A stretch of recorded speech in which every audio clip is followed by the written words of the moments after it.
وتأميم سياستنا والمصالح الأجنبية في بلدنا استغلال انتهى. جميع الأرض المملوكة للأجانب هنأممها، لأن مش معقول أسيب الفلاح مش لاقي ياكل والأجنبي هنا عنده أرض بيأخذ فيها كل الخيرات. مش معقول أبدا، لا يمكن أن نقبل هذا بأي حال من الأحوال.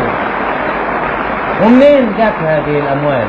منين جت هذه الاستثمارات؟ بيقف رئيس سويسرا ويقول انهم امموا مصالح سويسرية وان ده بيأثر على مصالح. والله احنا ده سبيلنا الاجتماعي، اللي عاجبه عاجبه واللي مش عاجبه يمشي من البلد. الجمرك مفتوح والمطار مفتوح، اي واحد عايز يمشي مع الف سلامة بيمشي من بكرة. وزير الداخلية مستعد يديهم كلهم تصاريح يمشي. بنقول الكفاية والعدل.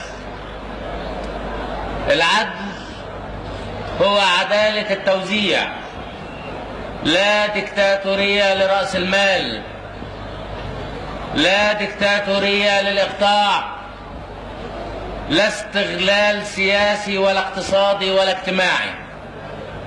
العدل ان ثروة هذه البلد تكون ملك لجميع أبناء هذه البلد بالعدل والمساواة، كل حسب عمله. دي العدالة. أما الكفاية وهي ان احنا نعمل ونتعب ونعرق ونبني علشان نزيد دخلنا القومي، علشان نزيد نصيبنا من ثروة هذه البلاد.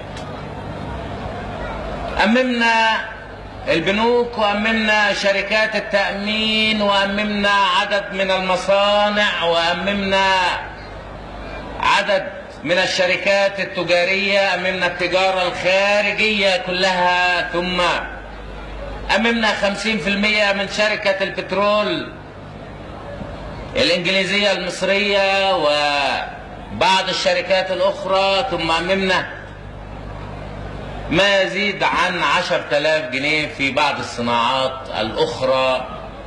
وبهذا عادت الحقوق، عادت الوسائل إلى أصحابها.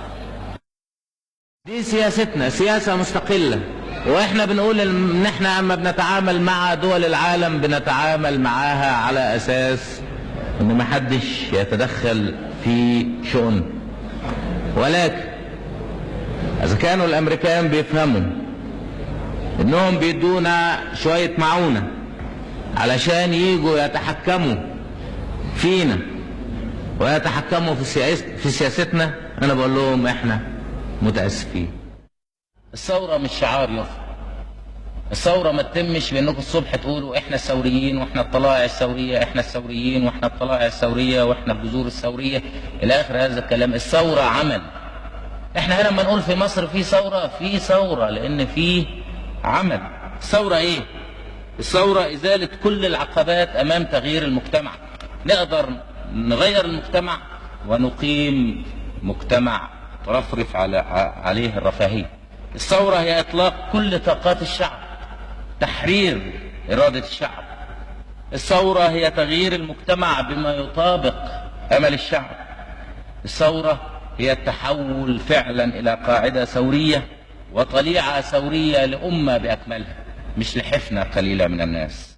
واليوم بعد أن استطعنا أن نحقق المرحلة الأولى بنجاح ثورتنا السياسية التي مكنتنا من النقض على الاستعمار وعلى أعوان الاستعمار، نسير في ثورتنا الثانية من أجل إقامة عدالة اجتماعية ومن أجل القضاء على الظلم الاجتماعي.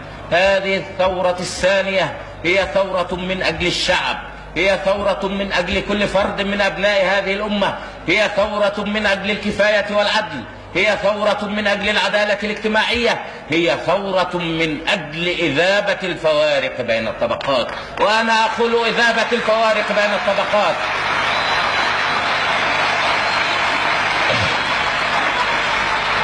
وأنا أعني بهذا أننا نهدف ونحن نسير في ثورتنا أن نكون المجتمع الجديد الذي نريد، المجتمع اللي كل واحد مننا عايزه، المجتمع اللي كل واحد مننا يريد لنفسه ويريد لأبنائه، المجتمع الذي ترفرف عليه الرفاهية، مجتمع بلا طبقات، لا ديكتاتورية لرأس المال، لا ديكتاتورية للإقطاع، لا استغلال، لا احتكار، ولكن عدالة اجتماعية ومساواة.